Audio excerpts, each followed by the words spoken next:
Thanks, Murph. Just a quick note about Merck. It's actually 4 years older than BD, a 115-year-old company, and another state treasure, and a great community partner and steward. I was chatting with Murph earlier about the river blindness vaccine that they gave away years ago in Africa. And we don't hear about all the stories, but there are a lot of those where they are great partners with the community. I'd like to introduce Jim Almeida. He's the Associate Dean at the Silberman College of Business and one of the folks who leads our innovation programs at a college level. So I could speak for a while here, but I won't. I'll just introduce Jim Almeida now. Thank you.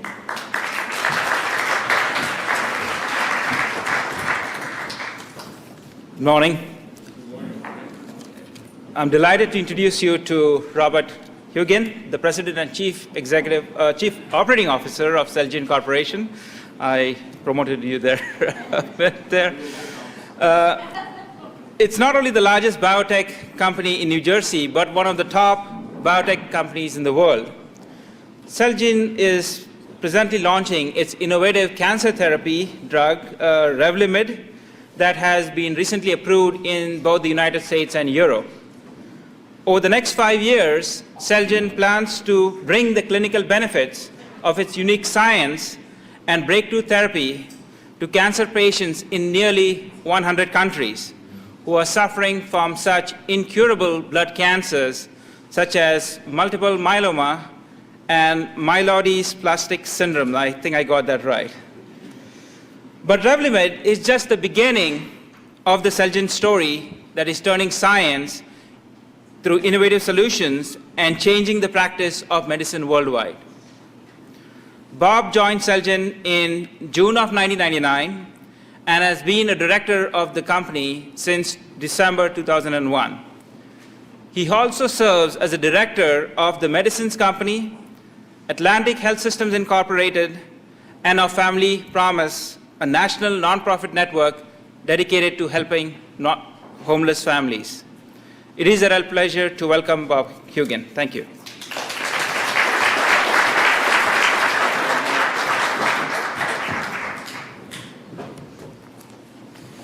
Thank you very much, Jim, for the kind introduction and the promotion. But I also want to thank, is this loud enough? I want to thank FDU for including Celgene on this very important and interesting panel discussion this morning. And I think it's already been a great benefit for me. I live and work in Summit, and I've never been on the campus before. And to the dean, it really is a beautiful campus, and hopefully will be the first of many visits here. And I think that my objective today is to hopefully add some value to at least a few people in the audience. But I'll tell you already from my personal participation in the discussion today, it's also been very beneficial to me. We're so busy, all of us, and certainly at Celgene, we're a company that has been dramatically transformed over the past few years, and it's 24 hours a day, 7 days a week, Celgene this and Celgene that, and you often just get caught up in that, and an opportunity to have to step back here and think about innovation and change and what are the lessons learned for Celgene, what's relevant for the future for us, is an important thing for someone like me to step back, and this forum has forced me to step back a little bit and think about what are the key messages about Celgene, what's critical to us, and hopefully some of those points may or may not be relevant to your own organizations.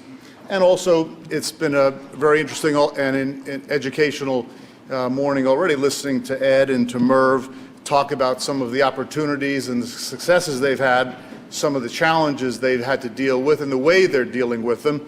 And though we're very different companies in terms of the scale and scope of what we do, we're faced with many of the same challenges and opportunities. So it's been very helpful to me. And though it seems so obvious that change and innovation is a very simple subject to talk about, it really is a very complex set of issues that relate to innovation and change, and far more difficult than appear on the surface. It's tough to be in an entrepreneurial company and not be an optimist, but when you look at what it takes to really produce fundamental change, it really takes a deep understanding of what the characteristics are, what the values need to be to produce innovation in your organization. It is a tremendous challenge, and one of the things we'll talk about here this morning. And I think from my own perspective, it is incredibly helpful, as I mentioned already.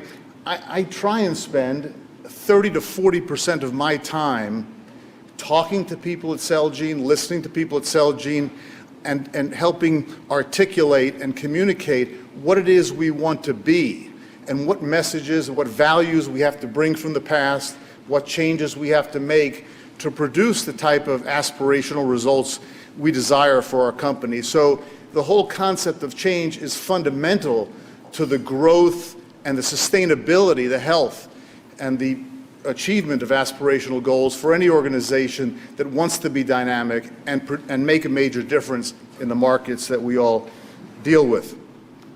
So my objective today, what I'm going to do today, is spend a little bit of time talking about the Celgene experience, what has happened at Celgene, tell you our perspective on some of the lessons that we've learned, some of the key observations we've made about how the change has happened and why it's happened, what helped drive it, identify some of the characteristics that we believe have been essential to our success and the revolution at our company, the transformation of our company, and those characteristics that we would like to either bring with us as we go forward, or if we don't have them, to then add them to our values list or the characteristics of what define Celgene.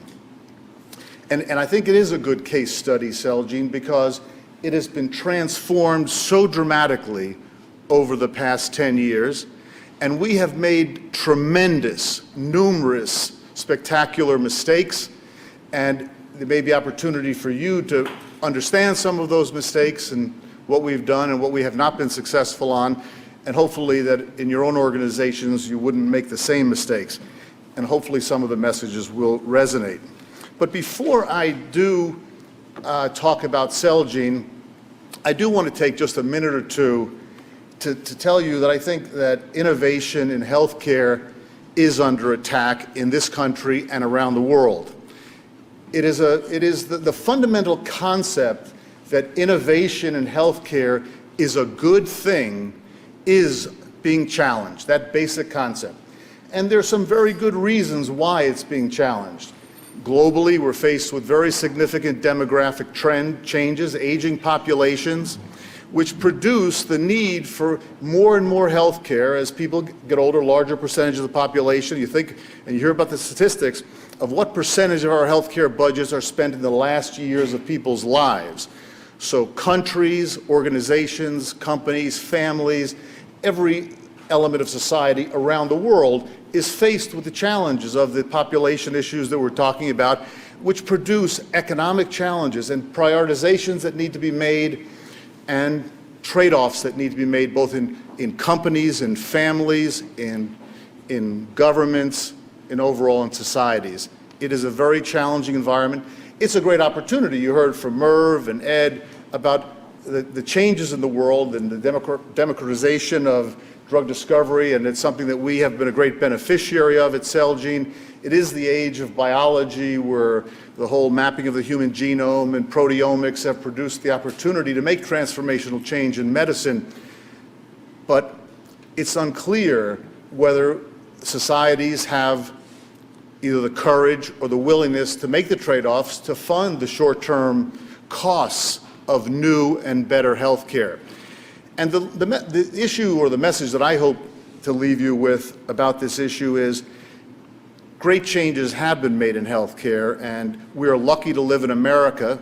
I fortunately have been responsible for building an international organization at Celgene where just 2.5 years ago we had 4 people in Europe, and today we have 500 people in Europe. We have organizations in Japan, in Southeast Asia, Australia, Canada. We just started an organization in Russia and the Czech Republic and Poland and Turkey. So we're building all around the world in Latin America.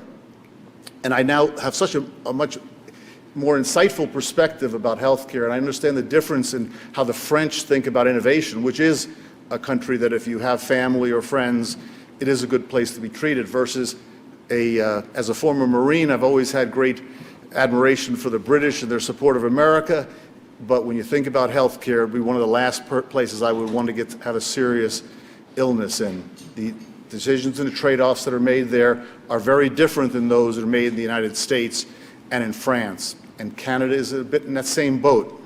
But it happens here in the United States too, and as a veteran, I'm quite sensitive to some of the decisions that are made in the United States. People use the VA system as the role model for what medicine should be like in the United States. The VA takes, generally, if you look at a formulary in the VA, it's 5 years behind private formularies. If you're getting your medicines through the Veterans Administrations, new medicines come about 5 years later than they come to the private sector. And the formularies in the VA have about 45% of the new drugs approved overall in the United States. So we've already made decisions and trade-offs. And the concern that I have, and others at Celgene have, is that the decisions that are being made about these prioritizations are not being made in an informed way. They're made in back rooms, either by administrators and politicians, in ways that have political interest or bureaucratic interest. And not to say that decisions don't need to be made, but I hope as part of the electorate and as part of this society that we do a better job going forward of being more informed about the trade-offs that are being made, the prioritizations are being made, so that we make good ones that are important for the society, the long-term benefit of the society, and we recognize in the end that there is a price to pay in the short term, but new and better, especially when it comes to healthcare, especially with the revolution in science that we've had over the past 25 years, that we as a society make those decisions to make those investments. So that's the non-Celgene perspective on innovation and change, and worthy of discussion. But innovation really does matter. We talk about value creation at Celgene, and we think very seriously about that. And I'll talk a little bit about the type of value we've been fortunate to create at Celgene. But change and innovation and breakthrough therapies are the basis of any pharmaceutical biotech company, is to address an unmet medical need with something that didn't exist that really makes a difference. And our motto at Celgene is doing well by doing good. If we deal and make a fundamental change in the way medicine's practiced or a patient can be treated, and that is the objective of the company, we will, as employees or shareholders or stakeholders, we will benefit if we make that difference. And that's a fundamental concept that we have to change to do that. We have to change the way we do things, and we have to change the products that are available to patients to treat diseases. And we focus in cancer and inflammatory disease, areas of large areas of unmet medical need. And when you think about making, and we at Celgene would like to build a great company like a Merck or a Johnson & Johnson. And to do that, we have to take the best of what we've done in the past, but we have to bring new skills, new values, new characteristics into our company to build the kind of great company we desire to build. And I'll tell you a little bit about some of the things that we think are important in building a great company when it comes to innovation and change. And how does it happen? I'll tell you a little bit about the Celgene experience and draw your conclusions about that. And again, hopefully identify the characteristics that you can identify for innovation and change, and how do you make them happen, and can you sustain them? Merv, I've got a forward-looking statement too to satisfy. We don't have a general counsel, but we do have lawyers, so. I think one of the fundamental messages I think you've heard when you think about innovation, you think about change, you have to think about a vision. And this slide is the slide that we use in all our corporate presentations, internally and externally. It hasn't changed for 10 years. The mission and the vision of our company is to build a market-leading, global, fully integrated biopharmaceutical company, from drug discovery to development to commercialization to manufacturing globally, in the areas designed with our research design and our clinical organization designed to produce therapies that are proprietary, are breakthrough, that will address areas of unmet medical need, cancer and immune inflammatory disease. And our research is focused on gene and protein regulation and cellular therapies, as stem cells is an important part of our research also. And we think it's an incredibly ambitious goal at Celgene to become a global leader from where we've been, and with the competition and the entrenched competitors and the quality organizations that we compete with every day. But we do think we're strategically positioned, partly because we don't bring a lot of history and baggage with us. We can do things in new ways, and easier for us to change maybe than larger organizations. We are very fortunate to have discovered in our own labs a breakthrough therapy for several hematological malignancies that is actually being developed in many other cancers that has a very, very bright prospects. And it really is the engine that allows us to make the investments to build Celgene into a sustainable, long-term market leader and making a difference in patients' lives. And part of that, in terms of being positioned, you have to have the financial resources, and I always have to put the cash that we have on board, because it wasn't that long ago that we had 6 weeks of cash left. We had a delay paying our bills. Things changed, but still, it's just shocking, or it's reassuring to many of us at Celgene to see the numbers on the screen. Financial resources are important, but really building great organizations and making change in organizations is about the people, and choosing the right people and ensuring they're empowered and educated and supported to produce the kind of transformational behavior leading to creative solutions to the problems that we face.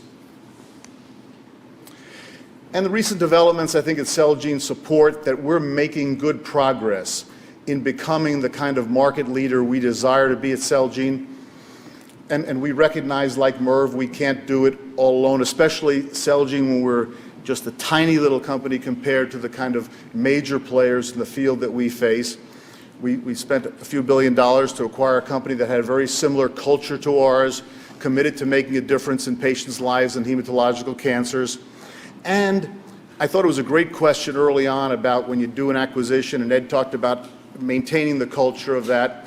This organization, we really have integrated into it. But when we went and began the integration process, we had known the company, we had partnered with them 6 years before. We thought about it, and we made sure that our people understood this is not us taking over them. Yes, we are going to own it. We're the owner of it, and they're going to be merged into us. But they have practices that we could learn from. They have skills and capabilities and people that will allow us to accelerate our own development and growth with our own projects. Even if we leave their projects much alone, we want to really create the benefits and the learning that they have developed over the very 7 years of very successful of this company's organization. But in the transformation of Celgene, the most dramatic transformation has become in the products in the pipeline. Today we have multiple products that are either approved or will soon be approved, like Vidasa in Europe has been filed in January with the European Union, approved several years ago in the United States, that has just last August announced striking survival benefit for high-risk MDS and AML patients that will hopefully be approved this fall in Europe for the first time and will be available to patients globally, that has a very dramatic survival advantage for patients with those life-threatening diseases. So we now today, from a very small base, have multiple products addressing areas of large unmet medical need that give us a more diversified revenue flow. But what's most striking about our company is the investment that we have made.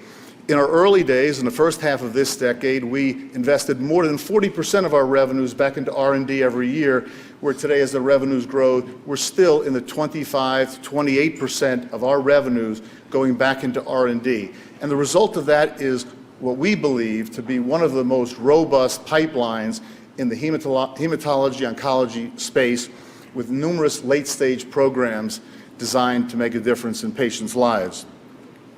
And it's not just in hematological cancer, but also in solid tumors, which is some of the things that the Pharmion acquisition brought to us in combination with our own organic pipeline. We also had great news last year, in June of last year, where we had randomized placebo-controlled data in inflammation. And the molecular or the or the pathways that lead or dysfunctioning that lead to cancer are very much the same pathways that lead to dysfunction and inflammation. And our research program is inflammation and cancer focused. And we had our first randomized placebo-controlled data with a compound discovered at Celgene that produced statistically significant difference in a dermatological condition, psoriasis, that we're being explored. And hopefully this will give us a whole new therapeutic franchise over the next 5 years or so to really have another dramatic transformation at Celgene into a whole new organization. And we have an extensive drug discovery pipeline and a number of major pathways, and again, including placental stem cells.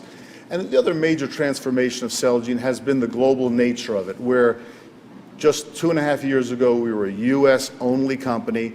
We made the bold decision to turn down a licensing deal from a major pharmaceutical company, a leader in oncology, for $1.5 billion in cash over a 15-month period of time, a 35% royalty, a 10-year co-promote in Europe where they would pay for 50 salespeople for 10 years so that we would develop, co-promote one of their products. They'd give us rights to a co-promote to a phase 3 in the United States. But we made the decision we were going to go alone in Europe. And today, we've been very fortunate with the market conditions to be able to hire great people around the world.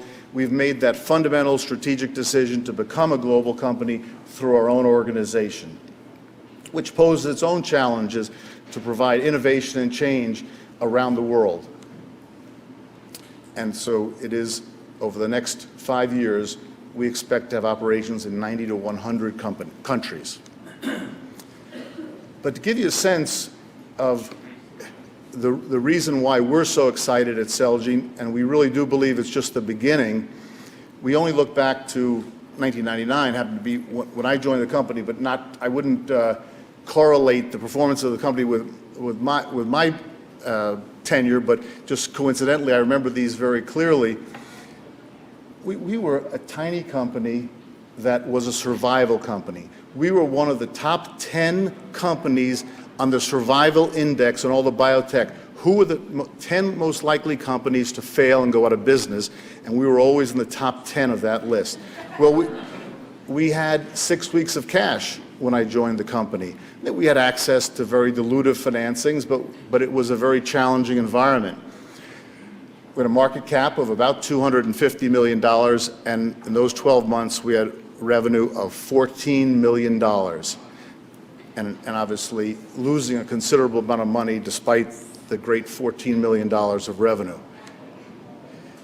Where we are today, talk a little bit about where we're going in terms of we're active in 40 countries today. We have more than 20 compounds in development. Still a small company, 2,200 employees. Market capitalization of $27 billion, which I believe is the second most high-growth company in the last 10 years in any market in the world.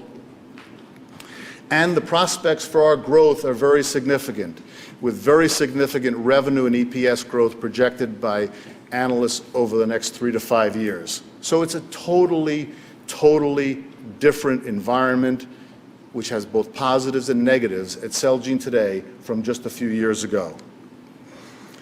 And the change that has transpired is not one that happened overnight. And as someone who's been there 9 years, it's very difficult sometimes without stepping back to see the change. Because I don't look at myself as anything but a 17-year-old when I look in the mirror, but I'm 53, which is hard to, anyway. And it happens at any organization that change happens slowly and incrementally, and it's sometimes hard to really observe what's happened. And there have been so many events that have led to the changes at Celgene. Some had great significance and was obvious to have great significance at the time they happened, and others, and some of the most dramatic changes, were ones that in the initial part of it was a very minor decision to say, let's put this compound ahead of that compound. Celgene has been very fortunate in many ways and has been very lucky in many ways. Let me give you a couple of the messages about what we think has driven the success at Celgene to where we are today. And one of them is one of the great stimulus of creativity and innovation is fear, survival. That this company was a company that legitimately began every board meeting with how much cash is in the bank and how long will it last. Not about what great discoveries are you going to make. But it wasn't a negative fear because people had joined the company when there was no money. So it wasn't like they were thrust into an environment that they hadn't chosen, or maybe it was the only job they could get. I don't know, but for some of us, but there was fear, survival. If we didn't succeed, the company would go out of business. And that is a great incentive. And our challenge today is how do you translate that same intensity and urgency into an environment without fear? You don't want people every day to think, I don't know if I have a job in 6 weeks or 4 weeks. But that intensity creates creativity through required teamwork, because you don't have redundancies. You have to work with the other guy. You have no choice. So there are many things that were driven to our success that survival was forcing us to make. We changed the business strategy of Celgene over the last 15 years several times. This company was spun out of Celanese in 1986. It does nothing that it was originally designed to do. Nothing. It is a company that was completely transformed in strategy and execution over those years. So and we recognize that, and we worry about that. And we think, how do we create that environment? And I think another important, there's lines through there, but other message I would tell you, one of the things that Celgene has been able to do and the people at Celgene have been able to do is when we look at adversity, it's not only a challenge that has to be overcome. It is a dislocating event that is changing the environment that allows people to think freshly and creatively of how to turn that adversity into opportunity. It isn't just dealing with the challenge, especially if it's a challenge that affects others and not just us. But even if it is just us, like the STEP system, the FDA said, hey, you can approve thalidomide, but you got to have a risk management system that no company has ever had. We turned that adversity into one of the most competitive advantages of our company, that we're an oncology company today and a knowledgeable one, that we accelerate our development because the information we got through STEPS and RevAssist was something no other company gets. We get 100% market research. We know every patient, we know every doctor. They have to be part of the system to prescribe our drugs. So we know where they're prescribed, and they can't tell us, oh, I prescribed your drug. Yeah. They have to meet our sales reps to be able to prescribe the drug. So there are many examples here, and I'd love to go through them in detail, where it wasn't just a terrible thing happened, and how do we just put it aside? How do we deal with it? No, how do you turn it into an opportunity for you and your organization? And that mindset is a different mindset than many people tackle problems with. And you're going to hear in the next panel about how to deal with it. I'm going to tell you a couple of quick things about Celgene. If you're a smaller company, take whatever money people will give you. Who cares about it? It's dilutive. Just take what you can get. And don't worry about it. You have to be focused on your mission. If you really have a vision and a dream that you're going to do something that is transformational for patients or whoever your customer is, don't worry about the ownership. Get the resources so you can answer the question, can you make that difference? Can you produce that change? And the rewards will come to you, maybe not as much, but the other rewards of producing success will far outweigh whatever loss economics there were to that, and I would argue that in the end it wouldn't matter. You have to have the right people.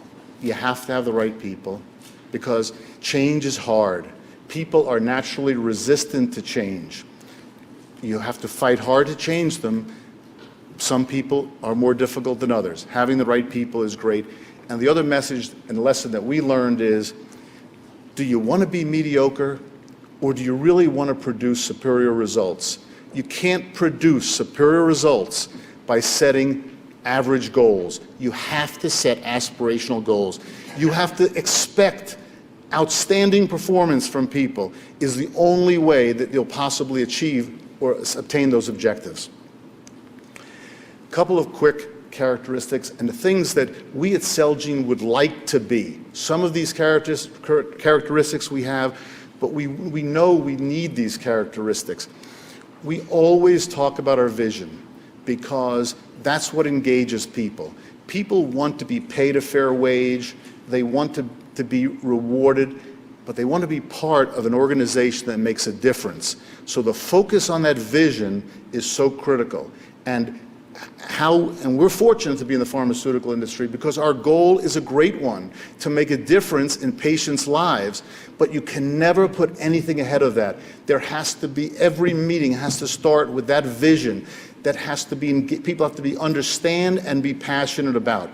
This is such a competitive business. We compete with such great companies with so much more resources than we have. We have to move so much faster than they do, because if we don't, they will step on us and crush us like a bug. And if we don't have that creativity, and we don't have the better answer, and we don't have it sooner, we don't have a chance. And people have to be engaged, they have to have the vision, and they have to believe that we have a chance of achieving it. And people have to act. It can't be they pass along information and Bob Hugin or Sal Bear or somebody else is going to tell them what to do. The people on the front line have to take the action. They're the closest. They know the information. And if you don't have a spirit and a belief that those people are valued and that behavior is valued, you have no chance to compete with the kind of people that are making rapid changes or out-resource you so dramatically. The other point, there's two other points that I would leave you with. You cannot produce aspirational results without taking risk. It drives me crazy when people say, we want to take the risk out of this, we want to take the risk. I said, in the financial organization should take risk. That creates a culture. You cannot produce great results without taking great risks. Otherwise, everybody has the same results. You want to be mediocre. You want to be I tell people, you want to be here 3 to 5 years from now. I'm not going to be here if you want to be average or mediocre. And so you have to take risks, and as Merv said, you have to reward people for taking those risks. So many of them are going to fail, but you have to encourage people and the organization, and it isn't just research. It's all of the functions have to find a new and better way to do things, and the only way to do that is taking risk. It is much harder than I could ever believe to convince people that it's don't be risk averse, take more risk. Now we're successful, we have to take more risk because our goals are even higher and more difficult to achieve. And the last thing I'll tell you that may be a little self-serving, but I don't believe so, size matters. There are diseconomies of scale. Any organization, but I'll especially deal with a research organization that has more than 200 people in it, I believe, creates the bureaucracy and the slowdown and the loss of recognition for the creative idea, less opportunity for spontaneity, less opportunity for the kind of cross-functional organizational activities that will lead to that breakthrough revelation. So we believe that, and that we think large organizations could do that because we want to be a large organization. We someday want to be a Merck. We would like to be a Johnson & Johnson. But you still have to be able to produce the values and the characteristics that are not damaged by that size. And that is an awesome, awesome challenge for any organization that has more than 200 people, in my opinion. We have lots of challenges. I think I've talked a little bit about those challenges. The challenges at Celgene are just so much greater than they were. I'll give you an example. In 2005, we were getting the first really material clinical data on Revlimid. And we were 300 or 400 people in that year. 5 years ago, or 4 years ago. But I could tell you, you could feel it. Everyone in the company could feel the urgency of getting that clinical data and then getting it to the FDA for review. There was no need to tell people, we have a common vision, we have a common goal for this year. Everybody felt it. How do you create that in a larger, geographically diverse organization? How do you foster people's willingness when they think, oh my God, look at the organizations before somebody who really will appreciate the risk I'm taking. My boss just doesn't want failure. It's so hard as the organization gets bigger. It's harder to get people to set aspirational goals because the numbers are bigger. The numbers are more challenging. So we have all the same challenges of every organization, and these challenges never go away. That's the excitement that I tell people. I speak to every single leadership training session we have, and I tell them, I say, don't just work on professional development of your people, work on their personal development. They may or may not want to talk to you about it, but encourage that discussion, because I tell you, in 3 years from now, the challenges that this organization will have will be different than the ones we anticipate. The opportunities of our company 3 years from now will be different than what we think the opportunities are for this company today for 3 years from now. And I can only tell you, the only thing that is certain is the competition will be better, the environment will be more challenging, and if our people aren't better than they are today as people, they won't be able to deal with the changing environment and the more competitive environment and with the challenges that we can't even envision. So that's a fundamental concept of building everybody in the organization. Not everybody belongs in every organization, and if they don't want that type of environment, then you're better off without them in your organization. We have great goals at Celgene. We want to be the global leader, that's our goal.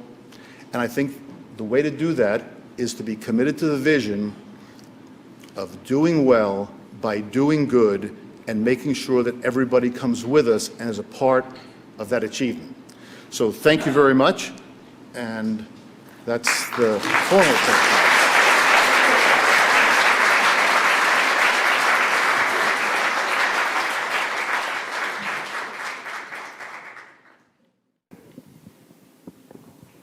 Questions?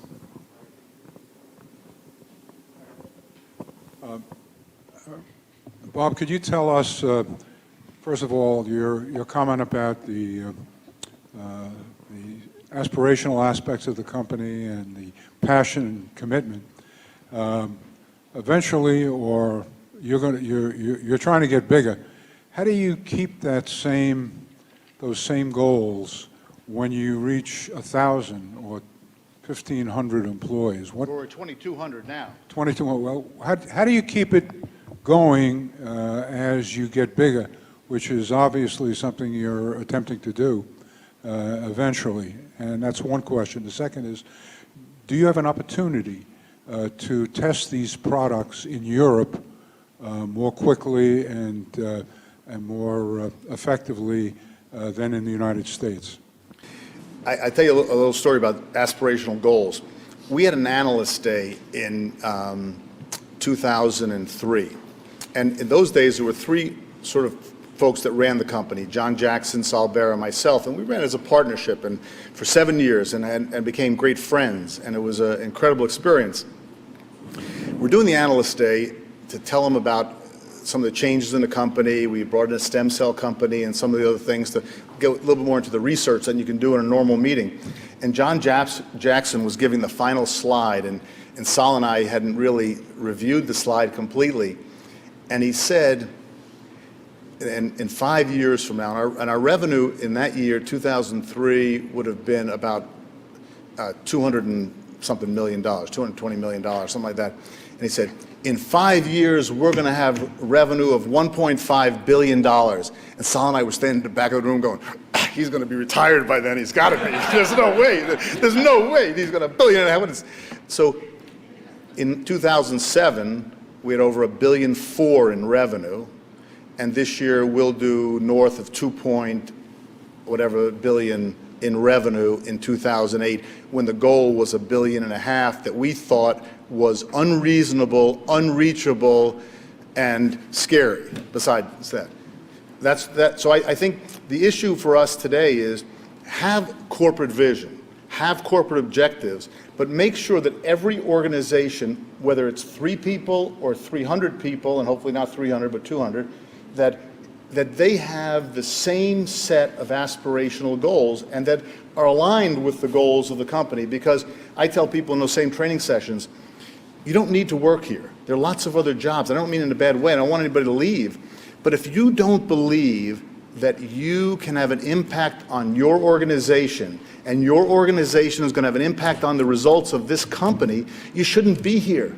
My assistant, Lori Kutzma, is one of the most valuable people at Celgene to me. She runs the place, and so she has an incredible impact. But if people don't believe that, why will they ever go the extra yard? So smaller groups need to have the same aspirational goals. They have to believe that they're going to be connected to the results of the overall organization.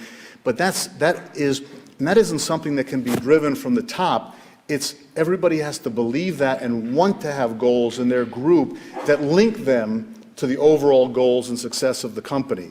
And as you get bigger, that challenge is only greater and greater and greater and more difficult to do.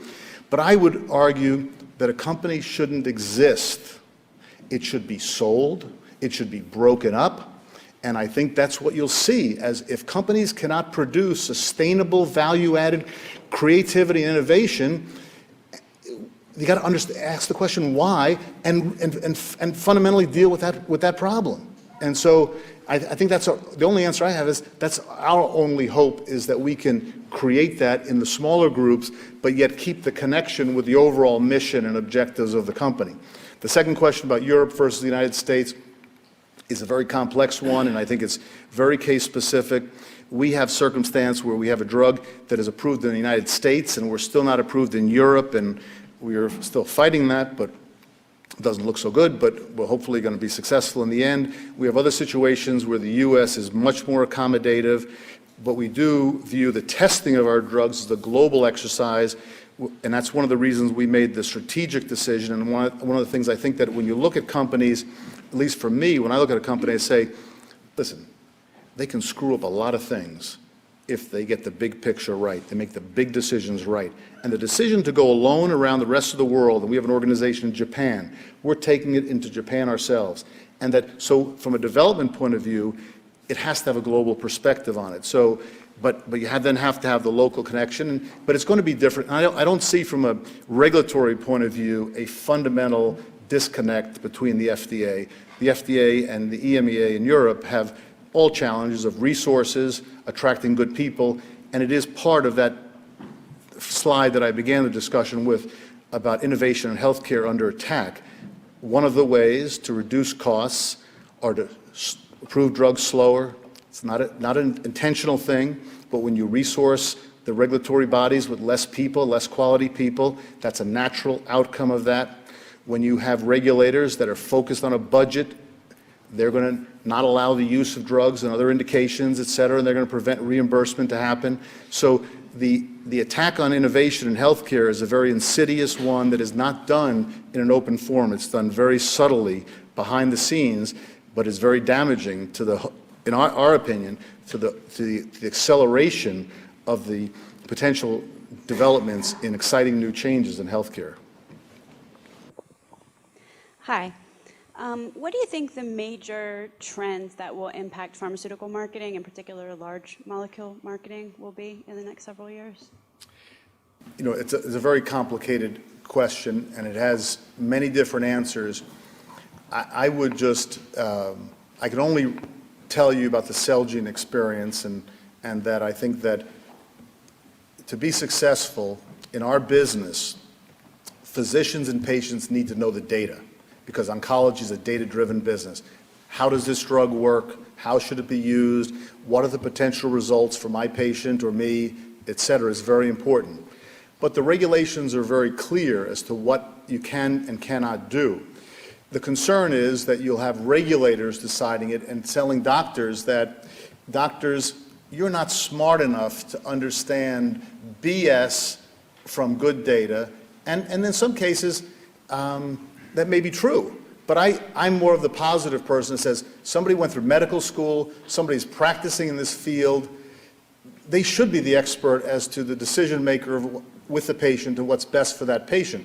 So there have been excesses, I'm sure, and hopefully not at Celgene, and there are mistakes that can be made. It's going to change, and I'm sure that the legislators and the administrators will overreact and will go to one end, and hopefully not in my lifetime, that we'll bring it back to the fair balance where it should be, where people tell the truth, tell the right data, are encouraged to do the right data, but the right data is provided to people, and we have the right balance between, we're not here to sell the product, at least in specialty areas, it's to educate and to make sure they make good decisions, but we're clearly at risk in legislation that's being proposed now that will put some types of pharmaceutical products that need a more extensive understanding about their benefits at risk, but it's, for us, it's not as impactful to us because we are a specialty focused in cancer, and it isn't so much somebody telling you, use this drug because the data will tell you, is this an indication that the drug has potential or is approved to work in?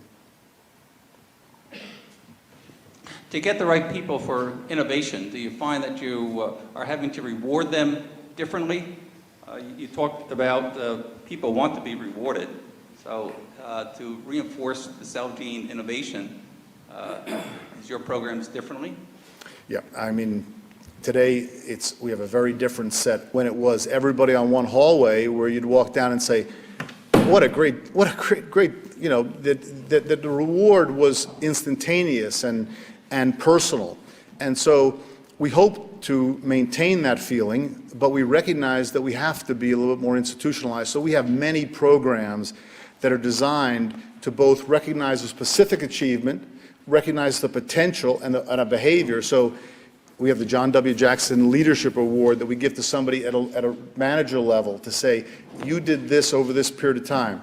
We have specific on-the-spot incentives and rewards for something that doesn't work, so that they recognize that they tried and they're still going to be rewarded with a small bonus could be a $500 gift certificate or something like that, that was something that didn't work. So that we have probably a dozen programs that are not designed to work alone, but to be part of the value proposition of that connection and recognition. So it's a challenge because you don't want it run by HR. As great as HR is, it needs to be part of the business. The business has to identify and recognize the people, both who are making a difference and those that aren't. One more question. Bob, can you tell us a little bit about how the internet has changed the way you communicate with both physicians and patients, and if you can give us some examples? Yeah. We're probably not the best example because our resources are probably more limited than other companies in terms of investment in, and we're in a more specialty area. But we really do focus on communication. So the availability of information, the speed of that availability, and we are getting into the 21st century in terms of our safety programs, getting online and internet access, web access, web-based. So we recognize the significance of it. It is the communication tool that we all use, and I frankly think we overuse because it's very dangerous for me. I believe that decisions should not be made on email and the like. And so I think that it's a great tool. In our field, it hasn't revolutionized our business because we have 7,500 doctors in the United States that are targeted to us. So there are lots of things we do that way, but we think the personal face-to-face, whether it's for a clinical trial or education processes, is most important to really understand their questions and learn from them and then craft the right message to answer the kind of questions they have. So it's a key part of our assets. We have e-marketing team of people that now are focused on those kinds of things. I think we're more of a learner than we are a leader, and hopefully I come back 5 years from now, I'll tell you all the great things that we've done to become more of a leader and not so much just a learner. Thank you.